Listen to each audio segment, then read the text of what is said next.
संजय सिंह, श्री संजय सिंह। धन्यवाद मान्यवर, आपने इस अति संवेदनशील विषय पे मुझे अपनी बात कहने का मौका दिया। मान्यवर, कहां से शुरू करें और कहां खत्म करें? वतन की जो हालत सुनाने लगेंगे तो पत्थर भी आंसू बहाने लगेंगे। वतन की जो हालत सुनाने लगेंगे तो पत्थर भी आंसू बहाने लगेंगे। अगर भीड़ में खो गई आदमियत तो उसे ढूंढने में जमाने लगेंगे। इंसानियत का, आदमियत का, मानवता का कत्ल हुआ है दिल्ली में मान्यवर। और ये एक दिन में नहीं हुआ मान्यवर।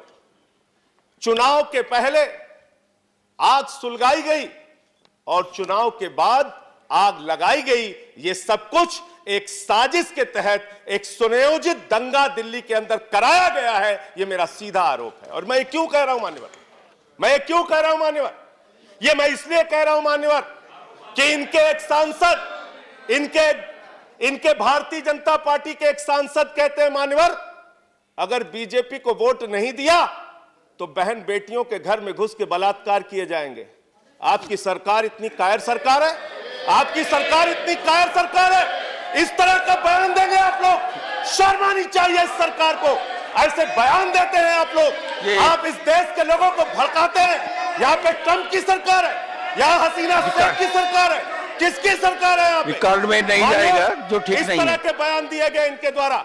3 दिन तक दिल्ली जलती रही, गृह मंत्री खामोश, पुलिस प्रशासन खामोश, दिल्ली के लोग 3 दिन तक एक हिस्से में जलते रहे।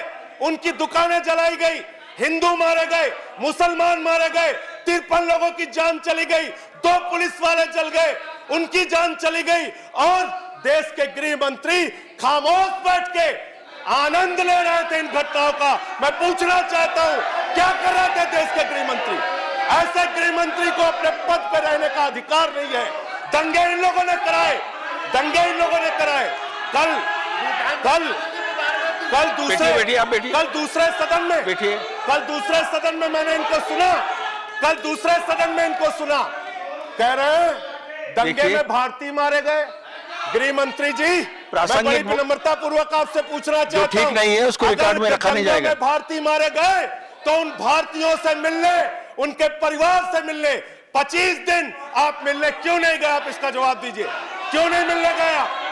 क्यों नहीं मिलने गए उन भारतीयों से? उनको मुआवजा दीजिए, उनके लिए मुआवजा दीजिए। एसआईटी बनाइए सुप्रीम कोर्ट की एसआईटी बनाइए। कपिल मिश्रा, इनका एक नेता है, भारतीय जनता पार्टी का नेता मान्यवर, वो कहता है हम निपट लेंगे, हम बर्बाद कर देंगे दिल्ली को। और जो जज एफआईआर का ऑर्डर देता है उस जज का आप ट्रांसफर कर देते हैं। जुडिशरी खतरे में है, जुडिशरी खतरे में है। आपने जज का ट्रांसफर कर दिया। कहां जाएगा न्याय के लिए आदमी? कहां जाएगा? जज अगर जज के लिए ऑर्डर करता है, जज अगर एफआईआर के लिए ऑर्डर करता है, उस जज का ट्रांसफर कर दिया जाता है मान्यवर। ये सब कुछ हुआ दिल्ली में, दिल्ली के अंदर ये सब कुछ हुआ। और गृह मंत्री जी अपने विषय पर बात करते हुए, मंत्री जी, आपसे लिखित रूप में दिल्ली के मुख्यमंत्री ने कहा यहां पे कर्फ्यू लगवाइए, दंगे हो रहे हैं, यहां पे आर्मी भेजिए, दंगे हो रहे हैं। आपकी सरकार खामोश बैठी रही, आप चुपचाप बैठे रहे, हाथ में हाथ धरे बैठे रहे। क्यों बैठे रहे? इसलिए बैठे रहे कि आपके लोग इन दंगों में शामिल थे। वो 300 लोग कौन थे? वो 300 लोग कौन थे? वो 300 लोग जो उत्तर प्रदेश से आए। आपने कहा उत्तर प्रदेश से आए। उत्तर प्रदेश में आपकी सरकार है, भाजपा की सरकार है, योगी की सरकार है। क्या कार्रवाई हुई उनके खिलाफ? क्या कार्रवाई हुई भड़काऊ भाषण देने वालों के खिलाफ?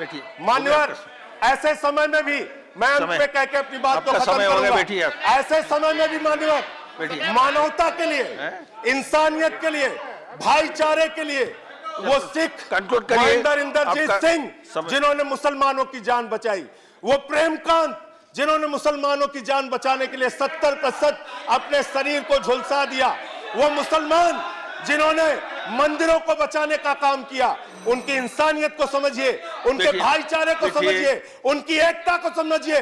हिंदुस्तान को बर्बाद करने का काम मत कीजिए। आप लोग हिंदुस्तान को बर्बाद करने का काम कर रहे हैं, तोड़ने का काम। अभी हमारा 1 मिनट समय है सर, 1 मिनट समय है सर।